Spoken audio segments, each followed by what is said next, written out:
How does the guy with the goofiest fighting style beat the greatest fighters in the world time and time again? He fights like a white guy dances. He is so awkward and cumbersome to watch, man, but he gets it done.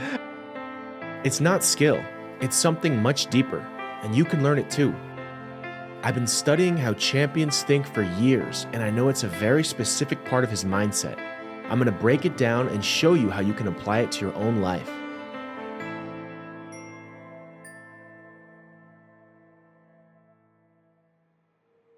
Dricus Du Plessis, or DDP for short, has been called the Drunken Master and other silly nicknames for his fighting style.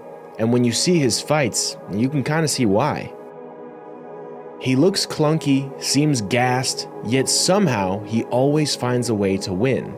Whether you hate it or love it, one thing is undeniable: it works. He's the UFC middleweight champion, but it's not just his power or unorthodox style that's carrying him to victory. It's something deeper. Muhammad Ali once said, "Champions aren't made in gyms. They have the skill and the will, but the will must be stronger than the skill."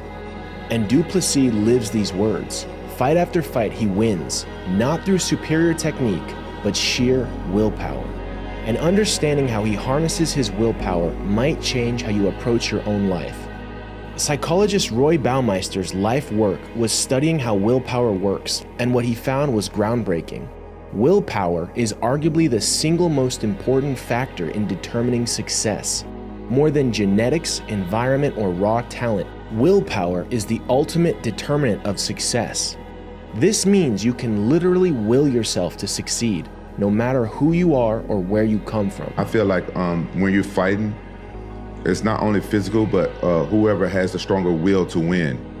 Roy Baumeister dedicated his life to understanding this concept, understanding the true power of willpower in shaping success. One of his most groundbreaking discoveries was the idea of ego depletion, the concept that willpower is a limited resource. Every day you wake up with a certain amount of willpower, and every decision you make chips away at it. The harder the decision, the more it drains you. One of the craziest studies on ego depletion analyzed 1,100 parole rulings over 10 years, and the results were brutal. In the morning, when judges were mentally fresh, 65% of prisoners were granted parole. But as the day dragged on, the number nosedived. At the end of the day, parole approvals dropped to 10%. The pattern was clear. Freedom or imprisonment wasn't just about the case. It was about the judge's mental stamina.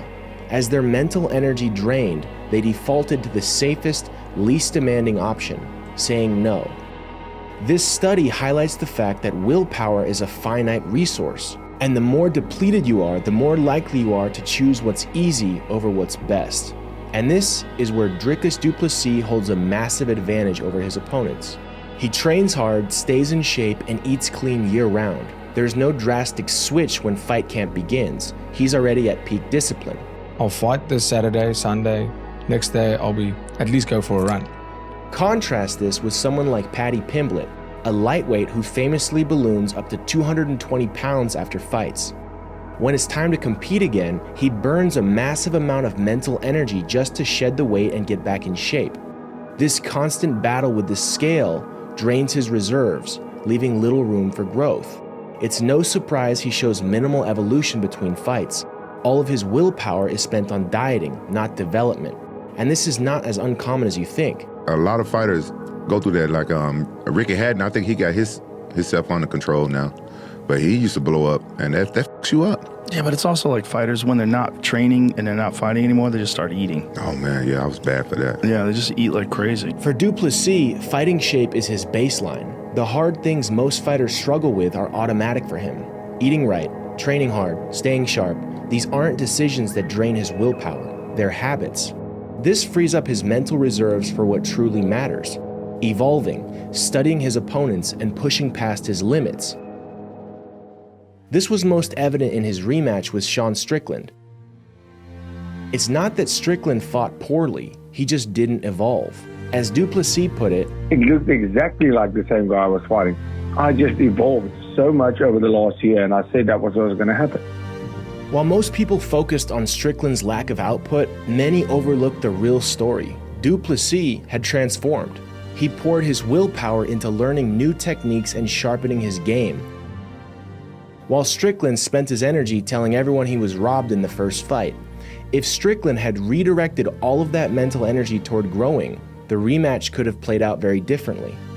The only way for Du Plessis to evolve so drastically in just a few months is by dedicating the vast majority of his willpower to growth, which was only possible because of his discipline being second nature.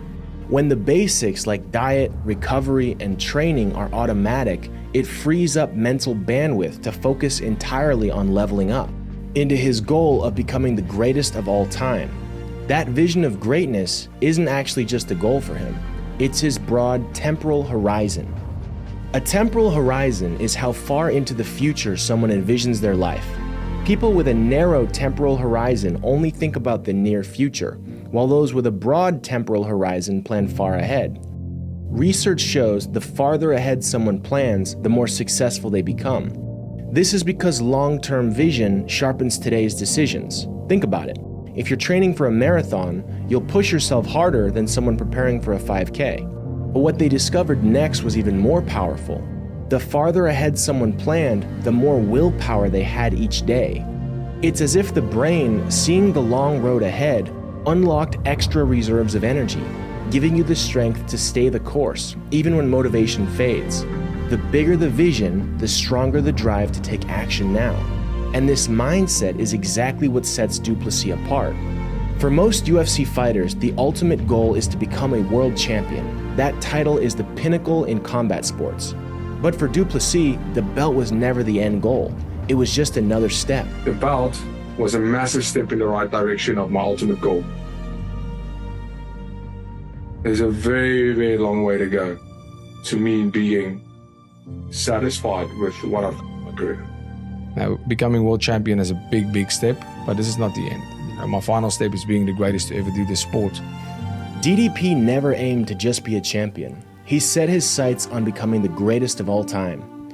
By aiming so unbelievably high, he shapes his daily actions to match that higher vision. He taps into deeper reserves of willpower, pushing himself to train harder and make decisions that align with his vision. They say the wolf climbing the hill is hungrier than the wolf at the top. But for Du Plessis, the championship wasn't the top. In his mind, he's still climbing. Holding this massive vision keeps him hungry.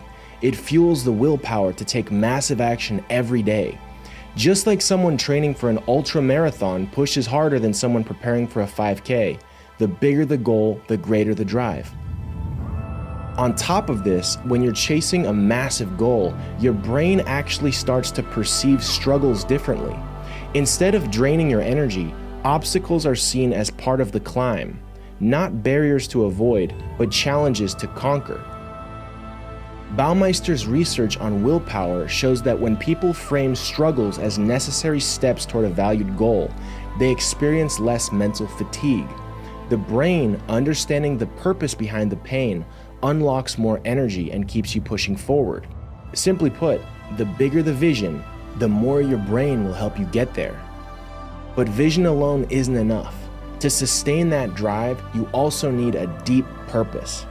Baumeister's research shows that the stronger someone's why, the more willpower they have, especially in the face of difficulty.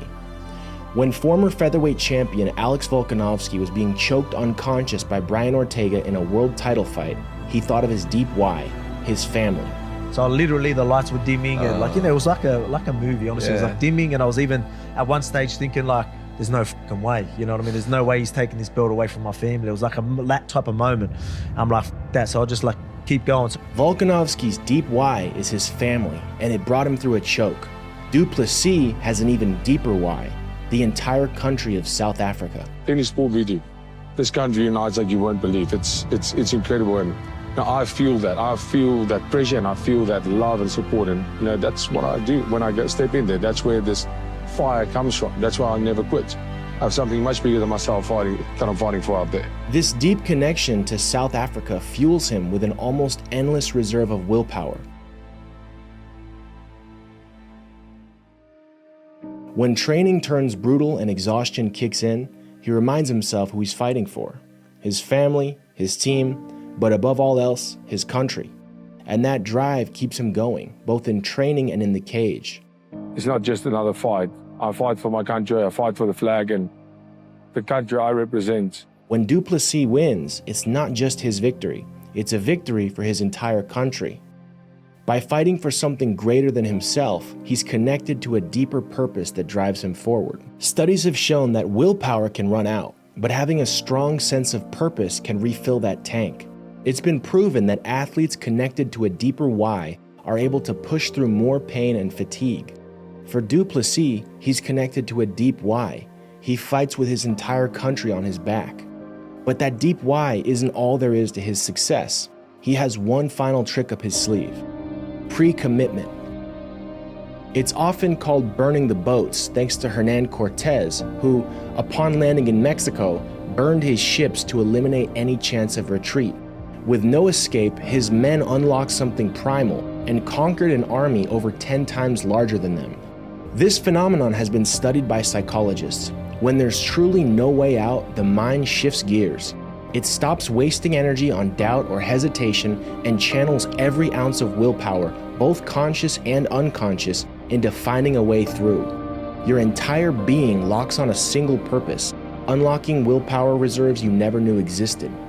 And DDP is the definition of kill or be killed. I have to be willing to die when I go out there, but I also have to be willing to take a life when I go out there, because it's me or you.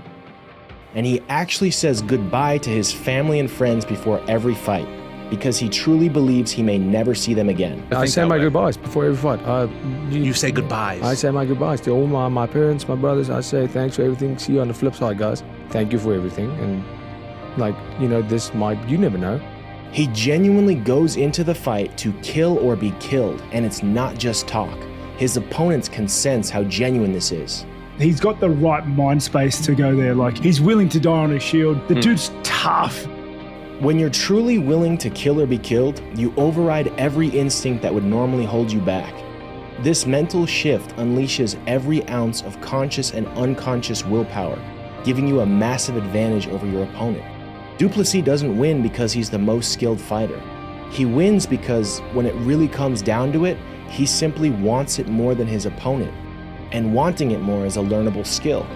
It comes down to 3 core principles: purpose, high goals, being all in.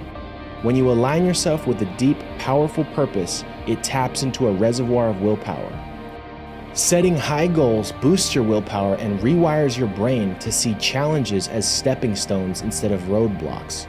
But here's where the magic really happens: being all in. It's one thing to set goals and have a purpose, but it's another to be fully committed with no backup plan and no safety net.